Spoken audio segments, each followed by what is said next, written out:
just very quickly, there's 3 or 4 different ways to practice. And one of those ways is to sit like you are now, just regular chairs. The way we were practicing the Tao is what is called the Taoist. Are y'all familiar with the phrase the Tao or Taoists? Okay. The Taoist way was to stand because that's what human beings were meant to do, right? There's also walking. I'll teach walking, standing, sitting. And then if you're too sick to do anything, after surgery or something, you practice laying down. Right? Then you have the Buddhist traditions, which were, you usually see seated cross-legged and taking the approach that way. I teach those styles as well. Today, we're going to be mostly in a little bit of a blend between the Taoist and the Zen work, okay? Any questions so far? Looking across the faces here. How about online? All good. Better yet, though, is learn to measure your breaths. 3 count in, 5 count out, little pause on each end. Most people, as you're sitting there right now, will probably breathe around 16 to 18 breaths per minute. But if you'll breathe in a meditative form, quietly, you will usually get down to about 9 to 11 breaths per minute. So then if you do 36 breaths and they're 9 per minute, that was 4 minutes. So usually when I was taking y'all through, I was just counting my breaths. That's how I knew how long we were doing it. Because when I'm in my standard meditative mode, it's about 7 breaths per minute. What I'd like for you to do first is we're going to stand, whether you're at home or here, you're going to stand first. And what I'd like for you to do is just kind of just take a little walk around the room. You don't have to follow each other. You can do what you want, walk any way you want. But what I want you to do, and I'll demonstrate first, is I want you to inhale. You can start with either foot, but inhale for 4 steps. And exhale for 4 steps. In, out. Okay? Start. Go ahead. Only going to be a minute or 2.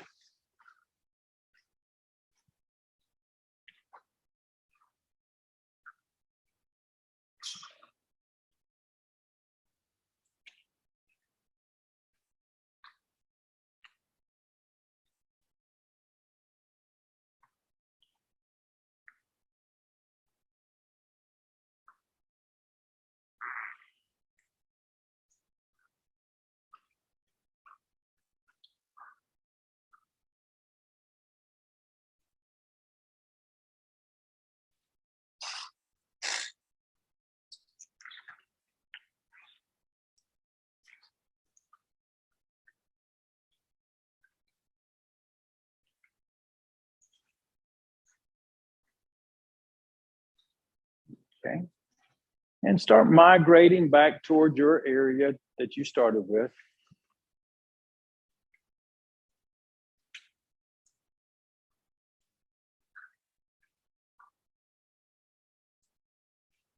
Okay. Any observations? A little relaxing? Okay. So what now? You couldn't go anywhere else, right? Your mind had to funnel, right? All of a sudden the mind was like, okay, oh, she's asking me to pay attention. Okay.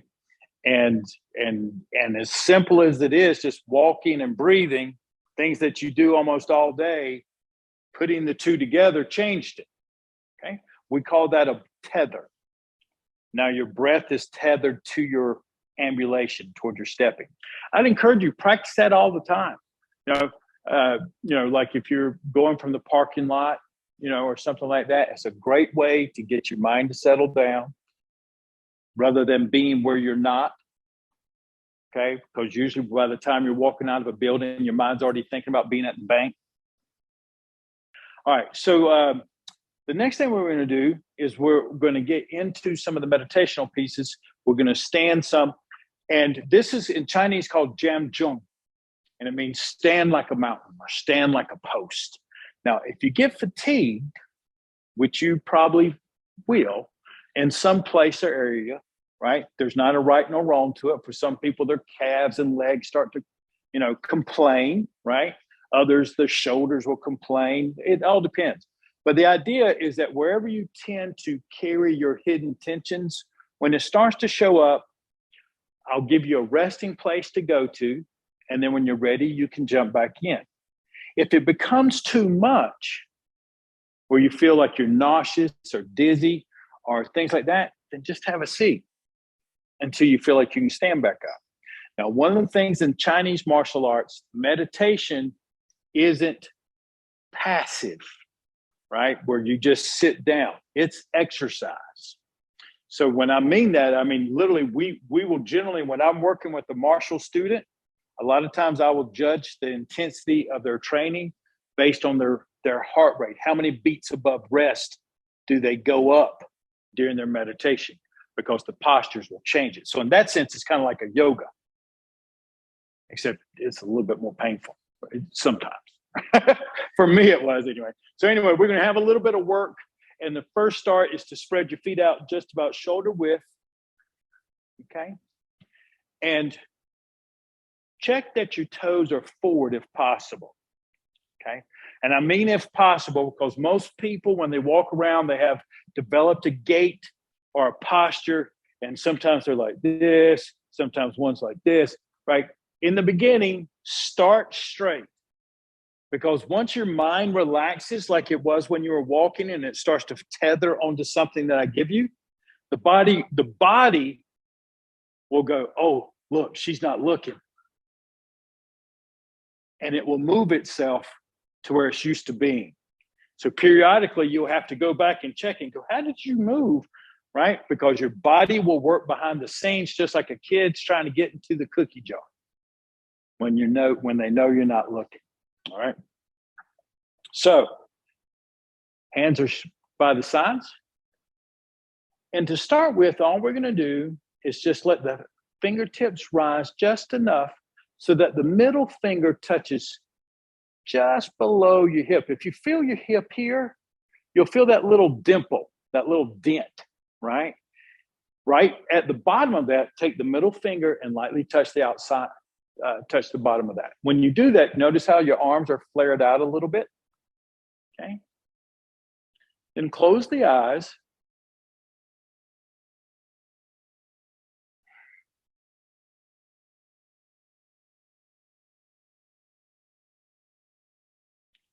If that makes you uncomfortable at all, you can open your eyes, but try to not open them up any more than halfway.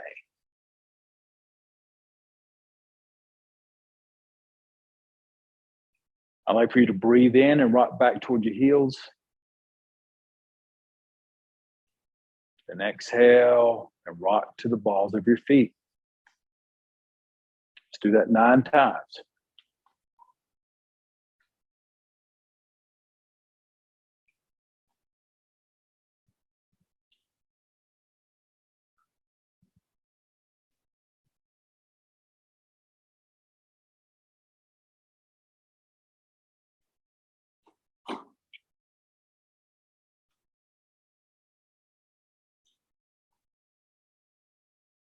Rocking back and forth, nice and easy.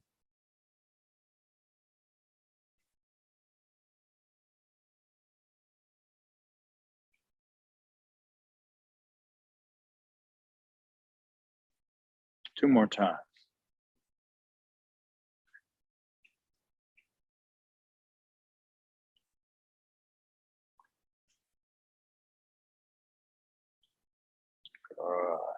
And work yourself back to the middle so your balance feels evenly distributed between front and back, side to side.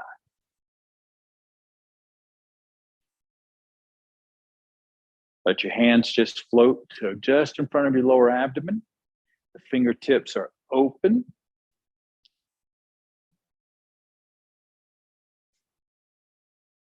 The center of your palms in Chinese medicine is called Lao Gong.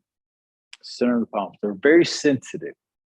Think about all the things that you do with the center of your palms. If you're going to check the weight of something, you put it in the middle of your palm. If you're checking the heat of a fire, you use the middle of your palm. They're very sensitive to energies. So you want them pointing to the greatest accumulation in the body, which is just below the belly button, called the lower dantian.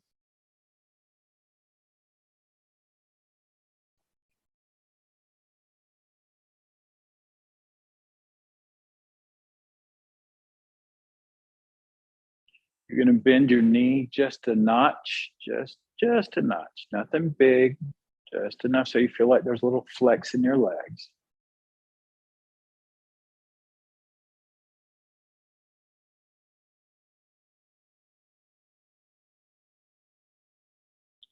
You'll check your tailbone, make sure that it's not tucked too far under or out.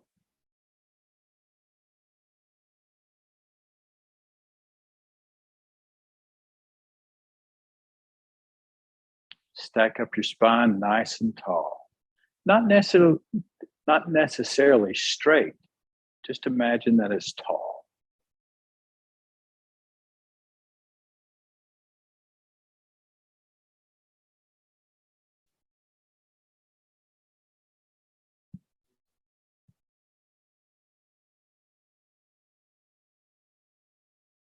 The top of your head, what is called a baby soft spot when you in English. In Chinese, it's called Bai Wei.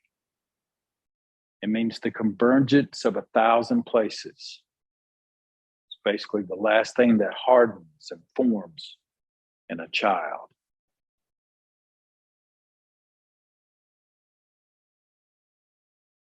Push that up toward the sky as you hold an apple underneath your chin.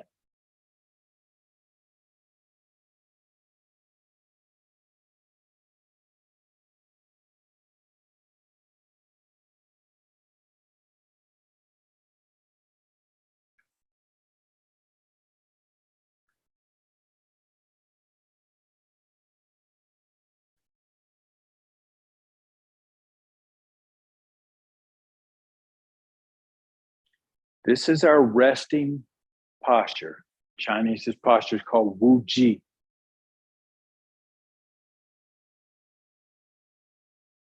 If ever you get too fatigued or tired, try to just come back to the Wu Ji posture.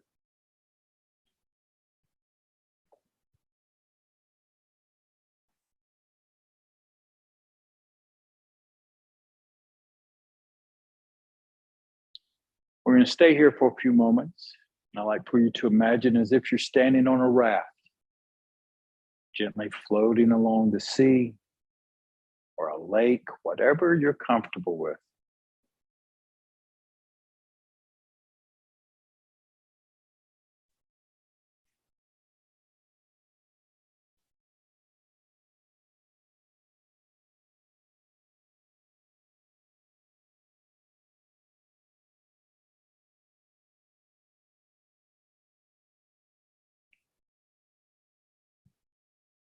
Allow yourself to feel the summer or spring breeze.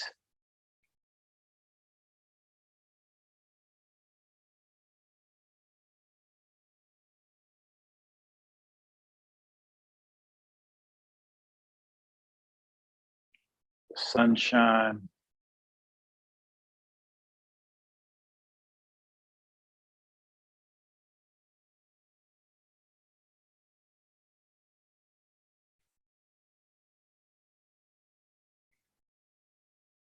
The smell of flowers, blooms, whatever scent comes to you.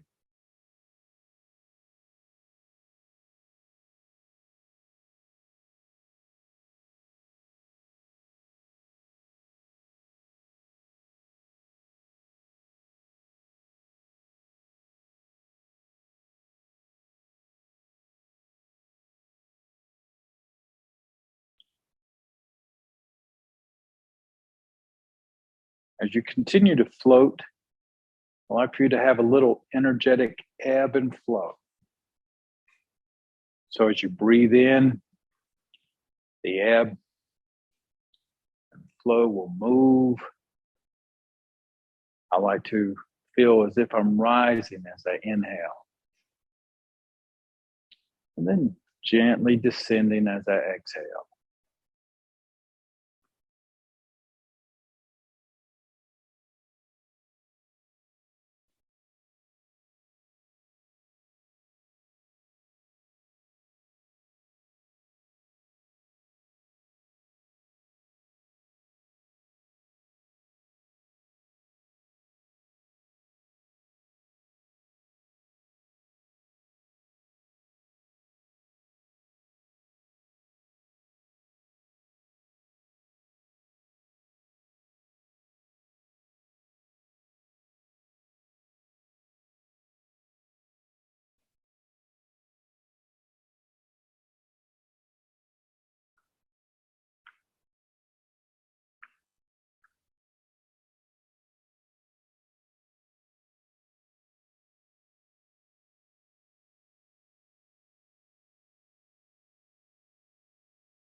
For these next few minutes, I'd like for you to let your palms rise up if you can to the level of your heart.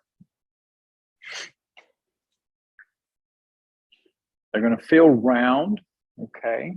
So that you feel like you're holding like a fitness ball or, the old Taoist teaching was to imagine as if you're holding what is called the glass treasures. The inside of this thin glass ball that you're holding on to, no thicker than an eggshell. So your arms are rounded, and you can't squeeze it too much or you'll break the thin glass and lose all your treasures. All the things that you might be proud of. But then again, you can't relax so much that you let it slide out of your arms either, or you'll lose all your treasures. We learn to hold everything in our lives this way. Not too hard, not too little.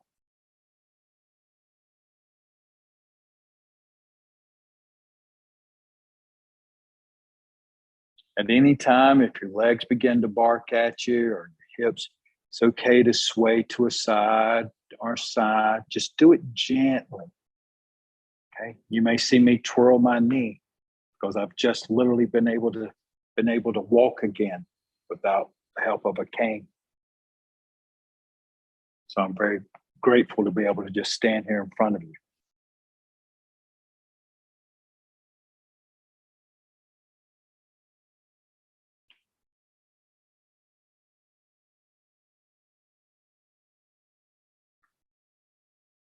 For these next few moments, I want you to imagine as if you were a tree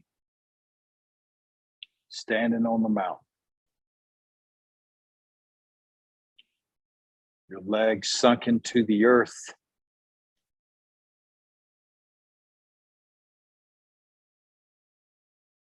Providing you a root to grow from.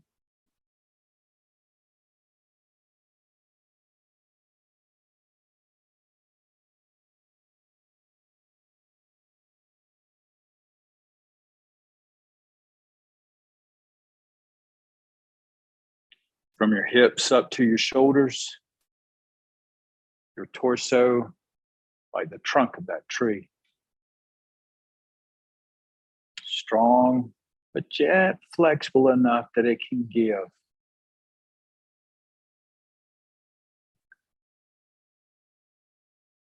Doing good. Check your shoulders, check your chin.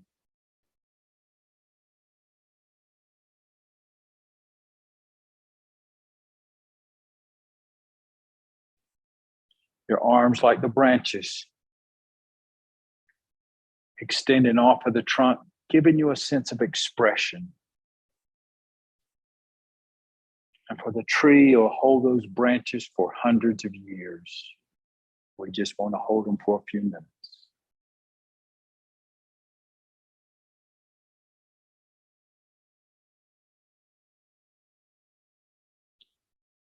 And then your fingers, like the leaves, so light they can feel even the slightest breeze in the wind.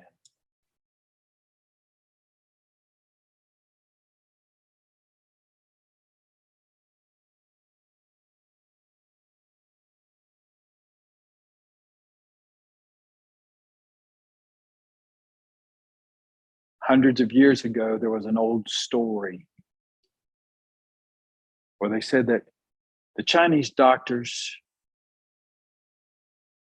would go from village to village to learn from the healthy, from the elderly, the folks who are making it to be 100 years old and still out farming.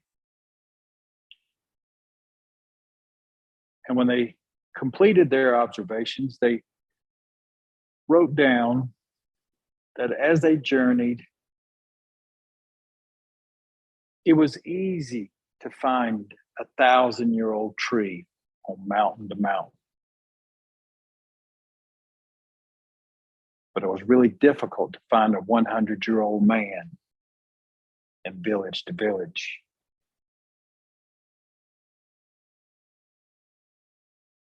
And they deducted that the difference is that the older folks had learned along the life to have a root,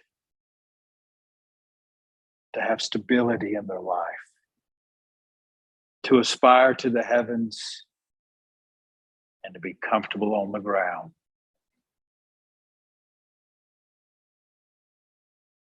While most others did not. They spent their time scurrying across the earth, just trying to get things done.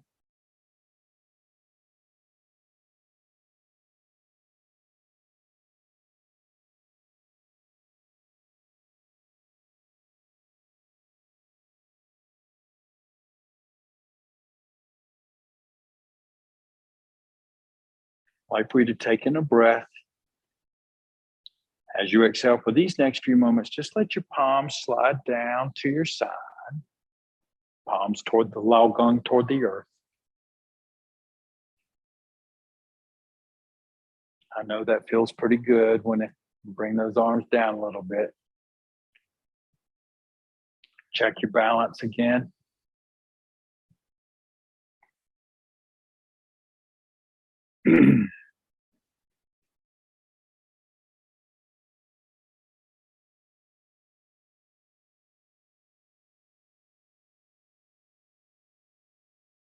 And for these next few moments, I want you to stand in the river.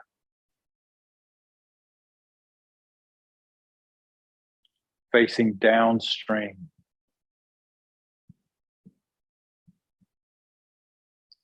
You let your feet sink into the silt of the riverbed up to your ankles, where you can feel it wrap around them.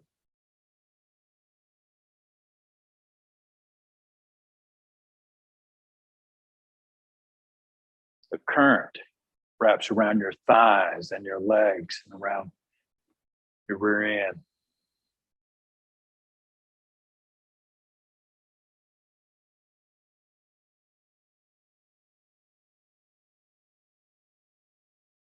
And occasionally, the rippling water will touch your palm and your fingertips.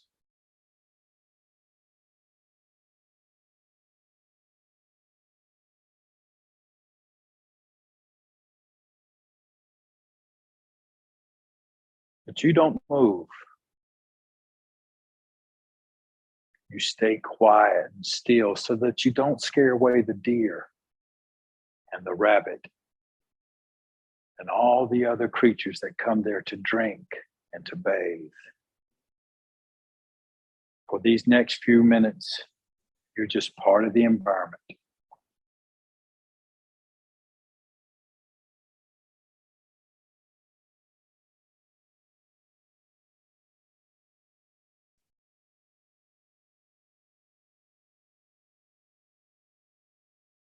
Breathe steady and quiet.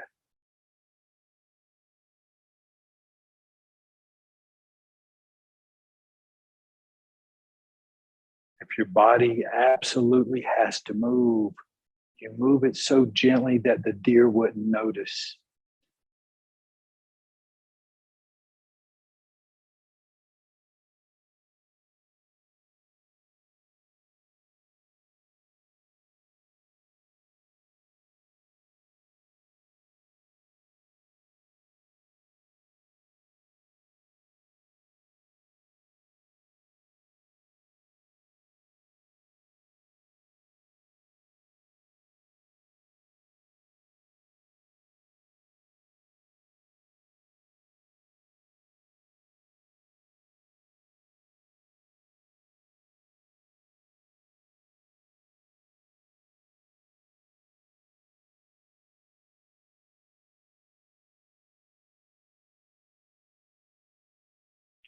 As you exhale this time, allow your hands to float in front of your belly button. You're going to lay one palm on top of the other and lightly touch the thumbs together. Doesn't matter which one. The hole that's created by your thumbs is just in front of your belly button.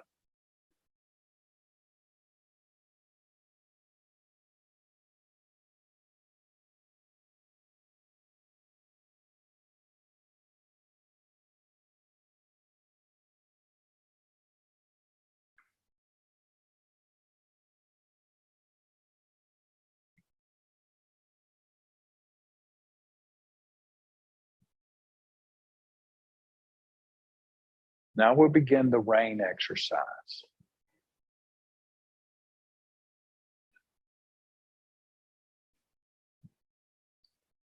No matter where we are in our lives, we can sometimes be caught up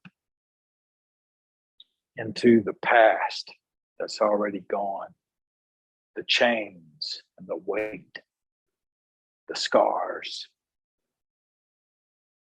sometimes just the missing of what was there, who was there, or who we were when we were there.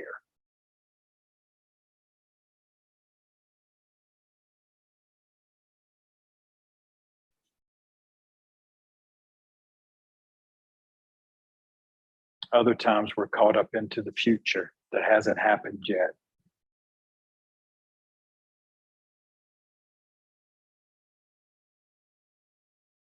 Or the fears of what may not happen.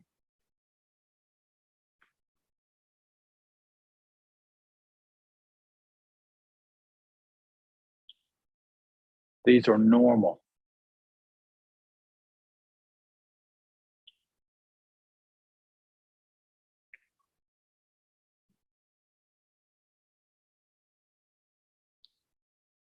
If you find something in your life that you have, let's say, become chained to, the rain exercise is excellent for helping you work through it.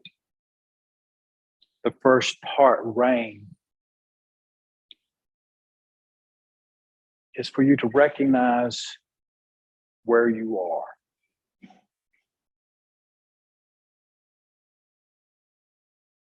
And if you're reflecting on something that's in the past, imagine that you're sitting in the theater on the back row.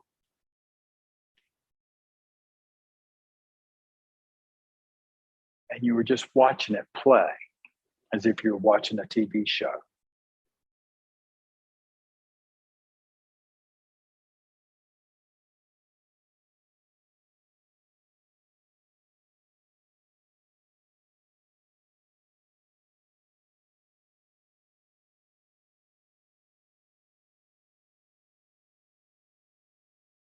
If you happen to be too emotionally involved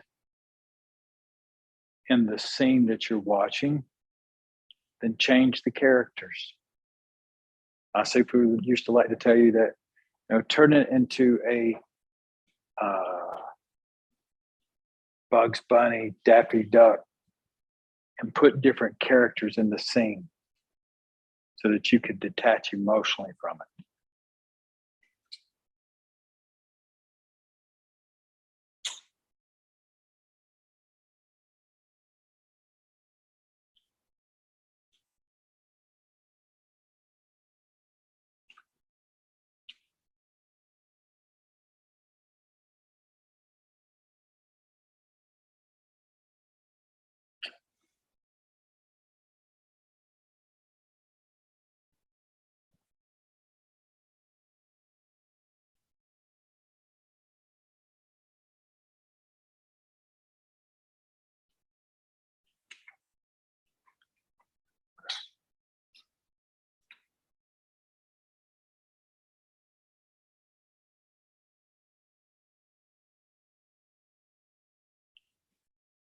Once you recognize where you are,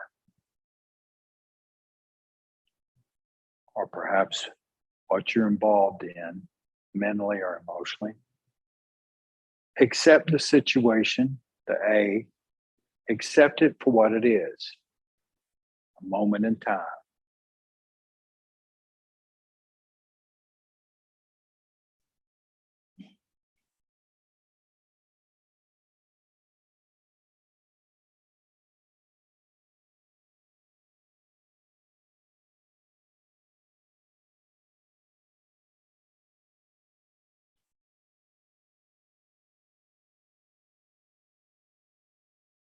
We're not in the past, we're not in the future, but we have our memories, our dreams, and we can accept them for what they are.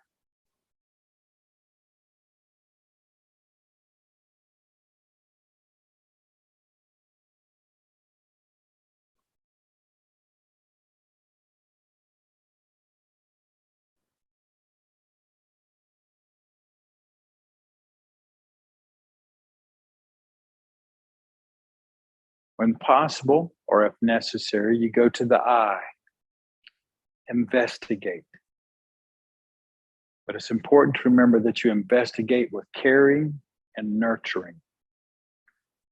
You're not trying to dissect it to find who was at fault or things like that, or trying to predict the unpredictable. Investigate it with care of yourself, first and foremost.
And then when it's time, you bring yourself back into the now.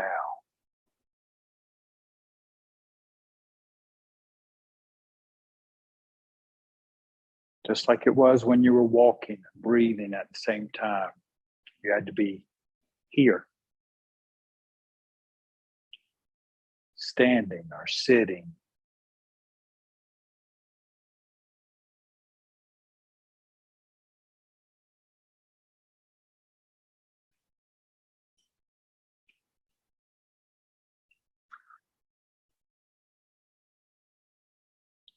Free of the past, free of the future, in the moments of now.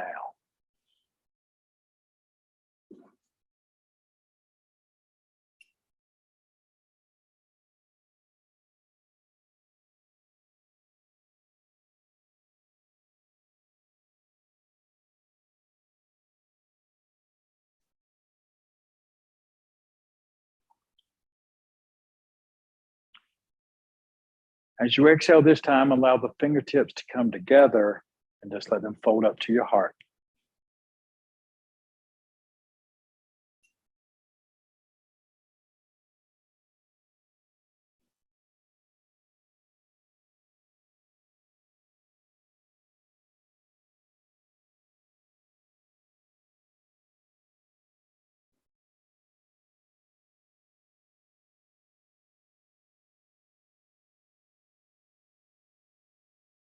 But bringing ourselves together. Washing ourselves off. just like a tree does from the morning mist. Cleansed from the days of the past, ready for the day in front of us.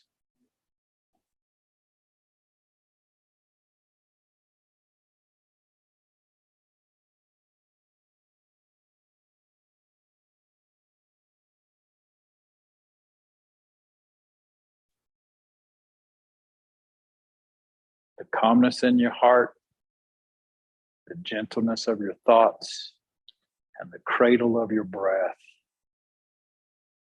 become the cleansing mist of your day.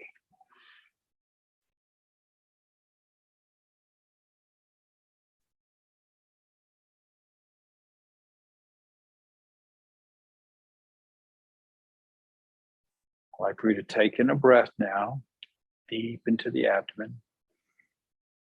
As you exhale, push your hands up, then out. As they come down, draw your feet together.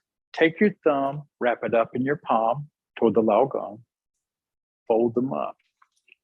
Press your hands toward the earth and your head toward the sky.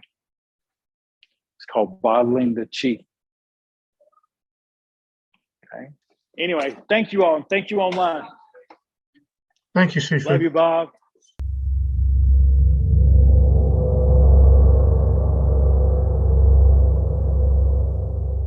All right. See you later. Bye.